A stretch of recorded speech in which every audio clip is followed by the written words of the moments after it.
Oo ba? Vlogger? Vlogger? Tapos cool. Mga boss, mga boss. Mga boss, magandang gabi po. Yan. Ano yan, boss?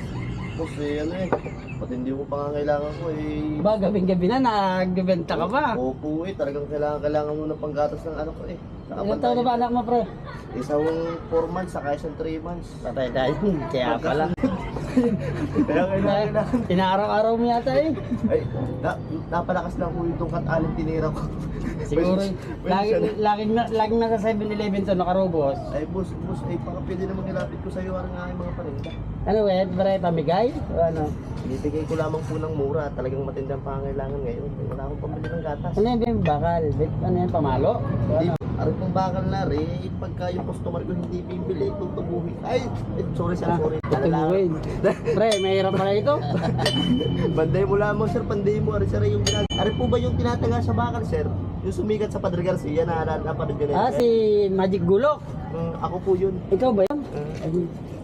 Ayun ko lang Naabot lang ho ng masamang kapalaran sa daan. Napakaswerte ko naman at nagkita tayo. Oo, pwede na ho kayo. Pero nangangaroling ka pare ko. Ay, ganun ho talaga. Jingle bear. Jingle. Sige, sige, pakitaan mo nga ako ng talent mo dyan. Aray sir, yung kung tawagin natin ay Manggan Steel, Carbon Steel, ni Magic Gulok. Ay, hindi ko alam eh. Ang alam kong steel ay pag nanakaw eh. Hindi sir, Steel by James yun. Hindi sir, yung pagkakalam ko yung steel ay pag nanakaw lang. Hindi sir, ito yung Steel by James. Sige nga rin ko, yata no. Sir, ito yung Magic Gulok ko. Bali, pwede demo sir, okay lang. Pwede naman. Sir, mura na ito ha. Eh, ikaw ang magde-demo, hindi naman ako ang bibili. 1,000 city mil. Ay, mahal naman. Pwede bang ano yan? Kalahati lang mo na? O sige sir, bibigay ko na lang si 650. Kalahati ng 50. Ito sir, tingnan mo, napakatibay ito sir. Kita mo naman sir. Talagang binakbakan ko na yun sir, para mabili mo lang. Matilang ho talagang pangangailangan at kailangan ng gatas sa junior. Ano ka, tibay ah. Oo sir, matibay yan. Walang kagaya yan, kay Magic Gulok lang meron yan. Yung iba fake yun.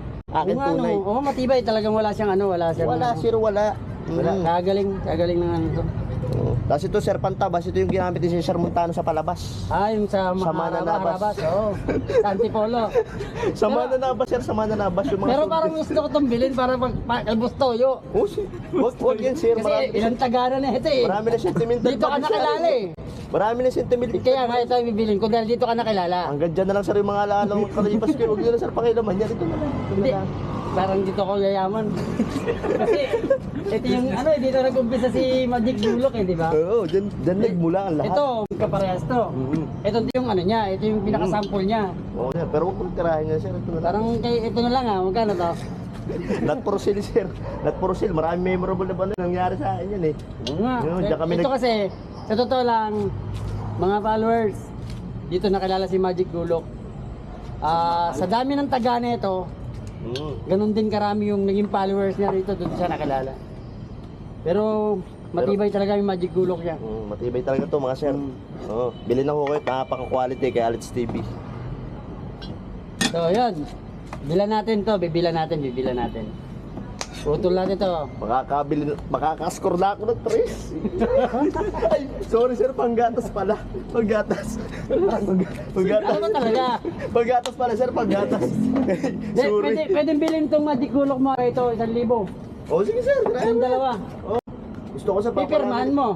Oo sir, paperman mo. Aba, sadya, wag mo lang bawian to. Papalaminate mo dapat yan sir, pagkano sayang yan. Oo, kailangan natin ipalaminate to, tapos kay Bustoyo Nasa agad. mabuti kang kamay. Shoutout kay Bustoyo, pwedeng tutor to. Gago!